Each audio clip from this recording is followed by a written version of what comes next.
Good morning, everyone. Welcome to show Powerful Leader of India.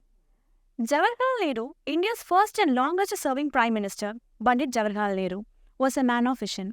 Having participated in the long struggle of freedom from the British, Nehru, fondly called Pandit Nehru, a reference to his Kashmir Pandit community roots, was a firm believer in nation's building, as he understood that the young Indian nation had a triumph within destiny. He was Mahatma Gandhi's chosen political heir and free India's first elected Prime Minister. After the death of Vallabhbhai Patel in 1950, he towered amongst his colleagues in the Congress. His vision of an India fired by educational institutions, steel plants, and powered by dams was widely shared. He was seen as a brave man who fought chauvinists, as a selfless man who had endured years in jail to win freedom, and above all as a visionary. His appeal cut across the conventionally opposed categories of low caste and high caste and was undoubtedly the darling of the masses. India is a self-sufficient economy. As a result, he set up temples of modern learning and gained public sector industries that catered to the needs of a growing nation and its people. His efforts to create a scientific temple can be seen from his zeal to establish higher centers of learning. A socialist at heart, he signed the Panchashil Agreement between China and India that was to serve as the five guiding principles of the relationship between these two sovereign nations. Not surprisingly, he felt betrayed when the Chinese attacked India. Even he spoke about Hindi, China, bye-bye. Indian army took on waves of Chinese soldiers, fought valiantly and paid a heavy price.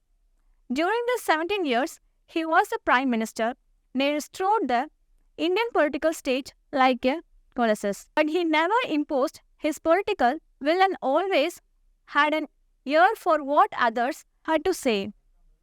Though not in favor of linguistic states, he adhered to popular wishes.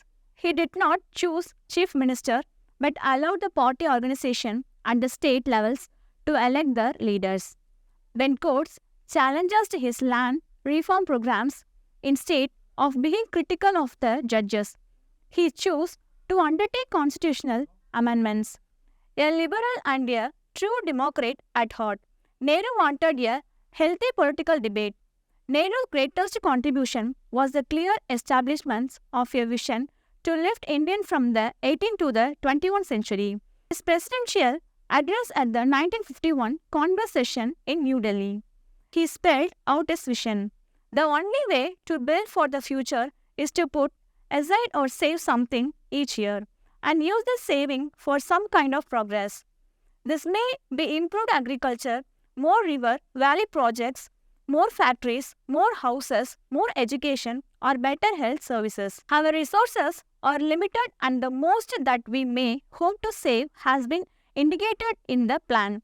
Because of these limitations of resources, we have to make hard choices at every step and priorities become important. Nehru helped to ensure the deep rooting of fundamental values in the Indian polity and tried to work out ways in which this could be expressed. His most positive influence and what he valued most of all was the attempt construction of a plural, open and democratic polity working for change in the lives of all of citizens.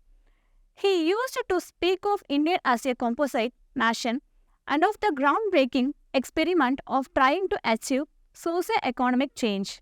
Pandit Nehru not only imbibed democratic and secular values in every citizen, but also taught a young and independent, self-confident and self-reliant.